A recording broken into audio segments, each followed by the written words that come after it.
स ब्रह्मा स शिवस्येन्द्रः सोऽक्षरः परमस्वराट् स एव विष्णु स प्राणः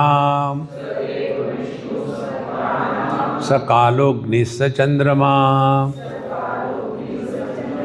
स एव सर्वं यद्भूतं यच्च भव्यं सनातनं ज्ञात्वा तं मृत्युमत्तेति नान्यपन्था विमुक्तये। अब जब हमने इस प्रकार से ध्यान से समझ लिया अपने स्वरूप को, तो क्या है वो ज्ञान? वो ज्ञान है, वो अनुभव है, स ब्रह्मा, वही जगत का निर्माण करता है, स ब्रह्मा, स शिवः, वही सभी कठिनाइयों का निराकरण करने वाला पवित्र तत्व है, स इंद्रः, वही इंद्र है, सभी इंद्रियों का राजा, सो अक्षरः, वही अक्षर है, वही जिसके कारण ये दुनिया चल रही है, परमस्वराट, वही संपूर्ण है, स एव विष्णु, वही जगत को धारण करता है, स प्राणः, वही जगत को जिंदा रख रहा है, स कालः, वही जगत को खा जाता है, स अग्नि, उसी के शब्द है, स चंद्रमा, वही मन है। ये विराट पुरुष का वर्णन हो गया। सहस्रशीर्षा पुरुषः सहस्राक्ष सहस्रपाद, वही सब कुछ है। अच्छा, फिर आगे, स एव सर्वम यद्भूतम, जितना भी हो गया सब कुछ वही है, यच्च भव्यम, जो कुछ होने वाला है वो भी वही है, सनातनम, फिर भी इसमें कोई भी परिवर्तन नहीं आया, ज्ञात्वा तम, उसको आत्मरूप से जब जानेंगे, ज्ञात्वा तम मृत्युमत्तेति, तब हम मृत्यु के परे चले जाते हैं, नान्य पंथा विमुक्त है, इससे छोड़ करके दूसरा कोई भी मार्ग नहीं है जिंदा रहते हुए खुश रहने का। विमुक्ति माने दुख की निवृत्ति, निरंकुशा तृप्ति। देखो, अब ये हमने पढ़ लिया, अब इसका हमको अनुभव आना है। देखो, यदि अनुभव नहीं आएगा तो केवल शब्द जालम महारण्यम, केवल शब्दों में फंसे रहेंगे। स ब्रह्मा, देखो ब्रह्मा कौन है? जगत का निर्माता।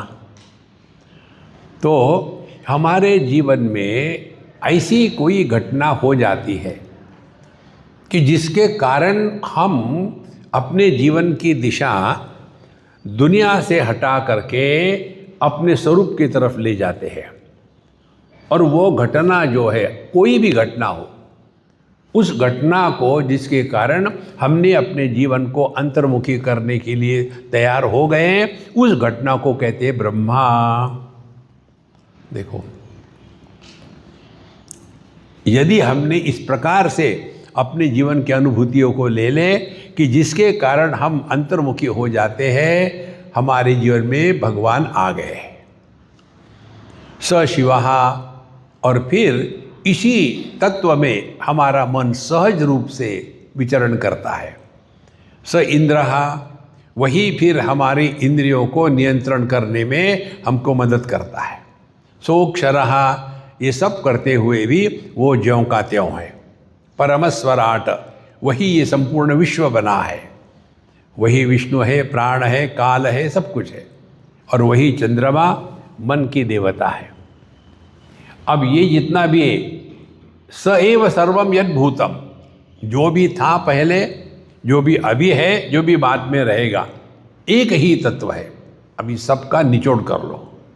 देखो, जब हम सोते हैं गहरी नींद में, तो सबके अभाव में जो होता है वो हमारा स्वरूप है, जिसका कभी अभाव नहीं होता। देखो, बचपन आया चला गया, बचपन का अभाव हो गया, जवानी आके आके चली गई, जवानी का अभाव हो गया, रोग आके चला गया, रोग का अभाव हो गया,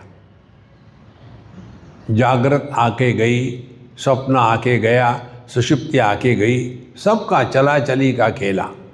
लेकिन एक तत्व ऐसा है, हमको अपने अभाव का अनुभव कभी आता नहीं।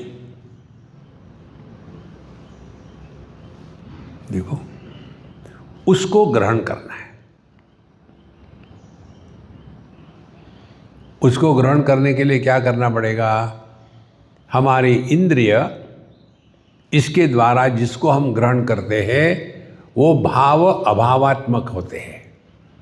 जैसे आंखें लाल रंग को देख रही है तो माने क्या, वो नीला नहीं है। पीले को देख रही है माने वो हरा नहीं है। तो इंद्रियों के द्वारा भाव अभाव का दर्शन होता है। इंद्रिय भी भाव अभावात्मक है। आंखें खुली है तो है, बंद है तो नहीं है। मन भी कभी यहाँ है, कभी वहाँ गया, कभी समझ में आया, कभी समझ में नहीं आया। जागृत भी कभी है, कभी नहीं है। स्वप्न भी कभी है, कभी नहीं है। सुषुप्ति भी कभी है, कभी नहीं है। और मेडिटेशन भी कभी है, कभी नहीं है। लेकिन एक ऐसा तत्व है कि जिसका अभाव हम अनुभव नहीं कर सकते, जो अभाव को भी अस्तित्व प्रदान करता है। देखो,